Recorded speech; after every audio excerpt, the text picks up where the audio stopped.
Hello friends, आपका मेरे channel पर हार्दिक अभिनंदन है। आज हम श्रीमद् भागवतम महापुराण शुरू करने जा रहे हैं, जिसका प्रथम स्कंद यानी कि अध्याय फर्स्ट की से शुरू करेंगे। इसमें राजा परीक्षित की कथा से हम प्रारंभ करते हैं, क्योंकि पहला चैप्टर जो है वो राजा परीक्षित का ही है। तो चलिए यहाँ से शुरू करते हैं। क्या बताना चाह रहे हैं श्रीमद् भागवतम महापुराण के प्रथम चैप्टर, इसको हम देखेंगे। तो राजा परीक्षित की कथा का प्रारंभ। महाभारत युद्ध के उपरांत पांडव वंश के राजा परीक्षित कुरु वंश के प्रतिष्ठित उत्तराधिकारी बने। पांडव वंश के राजा परीक्षित कुरु वंश के प्रतिष्ठित उत्तराधिकारी बने। परीक्षित अत्यंत धर्मनिष्ठ और न्यायप्रिय राजा थे। वे सदैव अपने प्रजा के सुख दुख में शामिल रहते थे। प्रजा का बहुत ख्याल रखने वाले थे वो, सुख दुख में उनके शामिल रहते थे।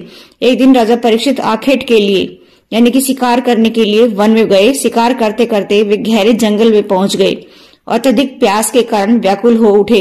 उन्होंने वहां एक ऋषि यानी कि समीक ऋषि, उनका नाम था समीक ऋषि, को देखा जो गहन तपस्या में लीन थे। राजा ने उनसे जल मांगने का प्रयास किया, लेकिन ऋषि मौन व्रत धारण किए हुए थे। उन्हें राजा की बात नहीं सुनी। राजा क्रोधित हो गए और अपने प्यास एवं भूख की अवहेलना से आहत होकर के, यानी कि वो बहुत ज्यादा भूखे और प्यासे थे, जिसकी वजह से उनको बहुत क्रोध आ गया। तो उन्होंने क्या किया, उन्होंने एक मरे हुए सर्प को लेकर के ऋषि की गर्दन में डाल दिया। यह एक अहंकार पूर्ण कृत्य था। उनको क्या हो गया, अहंकार हो गया कि मेरे सामने ये चुपचाप बैठा हुआ है, मेरी बात सुन नहीं रहा है, मुझे भूख और प्यास लगी हुई है। तो उन्होंने क्या किया कि ऋषि के गले में सर्प को डाल दिया। मरा हुआ सर्प जो है वो ऋषि के गले में डाल दिया, तो जो कि धर्म का उल्लंघन था। ऐसा नहीं करना चाहिए था, क्योंकि ऋषि को क्या पता, ऋषि तो अपनी तपस्या में मग्न थे। श्रृंगी ऋषि का शाप।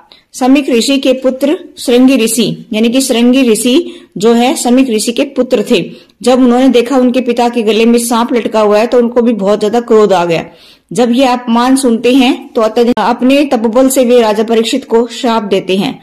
उन्हें 7 दिनों के भीतर तक्षक नाग के डसने से उनकी मृत्यु होगी, ऐसा श्राप वो किसको देते हैं, राजा परीक्षित को देते हैं। यह घटना राजा परीक्षित के जीवन का महत्वपूर्ण मोड़ बन जाती है। श्रीमद् भागवतम कथा का प्राकट्य। श्राप से चिंतित राजा परीक्षित ने राजा त्याग करके गंगा तट पर एक तपस्या आरंभ कर दी। अब 7 दिन का टाइम दे दिया, तो राजा चिंतित हो गया कि उसको श्राप जो मिला है वो तो अब पूरा होगा। तो उन्होंने राज्य त्याग दिया और गंगा तट पर तपस्या शुरू कर दी।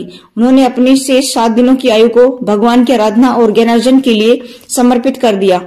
उस टाइम वो बहुत ज्यादा भगवान के पूजा पाठ में लीन होना चाहते थे, क्योंकि उन्होंने सोचा था कि 7 दिन का टाइम मेरे पास बचा है, तो इसमें क्यों न मैं भगवान की आराधना में इसको बिताऊं। तो उन्होंने क्या किया, 7 दिनों की आयु को भगवान की आराधना और ज्ञानार्जन के लिए समर्पित कर दिया। इस समय परम ज्ञानी महर्षि सुखदेव महाराज वहां पहुंचे। जो परम ज्ञानी थे सुखदेव महाराज, वो वहां पर पहुंचे, महर्षि सुखदेव महाराज। ठीक है।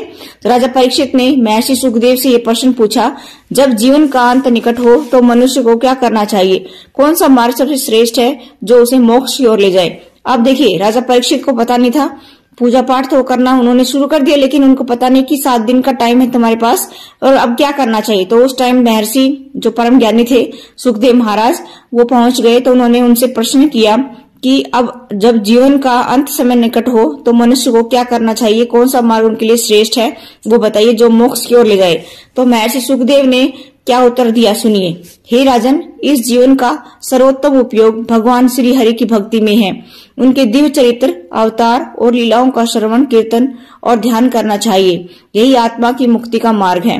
देखिए, महर्षि सुखदेव ने उत्तर क्या दिया कि इस जीवन का उपयोग जो है भगवान श्री हरि की भक्ति में लाभ को लगाना चाहिए। उनके दिव्य चरित्र में अवतार और उनकी लीलाओं का श्रवण करना चाहिए, सुनना चाहिए, कीर्तन करना चाहिए, ध्यान करना चाहिए, और आत्मा की मुक्ति का यही मार्ग है जिससे आप मोक्ष प्राप्त कर लेंगे। वो यही रास्ता है। ठीक है। यहीं से श्रीमद् भागवतम महापुराण की कथा का प्रारंभ होता है। अध्याय 1 हमें क्या बताता है कि अहंकार, क्रोध और अधर्म के कार्य हमारे जीवन में बड़ी आपदाओं को जन्म देते हैं। वहीं जीवन का उद्देश्य भगवान की भक्ति और आत्मज्ञान प्राप्त करना है। देखिए, अहंकार मनुष्य को हमेशा नीचे गिराता है, क्रोध भी मनुष्य को नीचे गिराता है, अधर्म के कार्य भी मनुष्य को नीचे गिराते हैं। तो ये जो बड़ी बड़ी आपदाएं हैं जन्म देती हैं, जीवन में देखिए अहंकार, क्रोध और अधर्म जो है ये सारी जो है हमारे लिए एक बहुत बड़ी बाधा बन जाती है हमारे जीवन में और बड़ी बड़ी आपदाओं को जन्म देती है। हमें क्या करना चाहिए, हमारे जीवन का क्या उद्देश्य है, भगवान की भक्ति और आत्मज्ञान प्राप्त करना है। ठीक है, तो आज के लिए बस इतना ही, मिलते हैं नेक्स्ट वीडियो में, तब तक के लिए नमस्कार।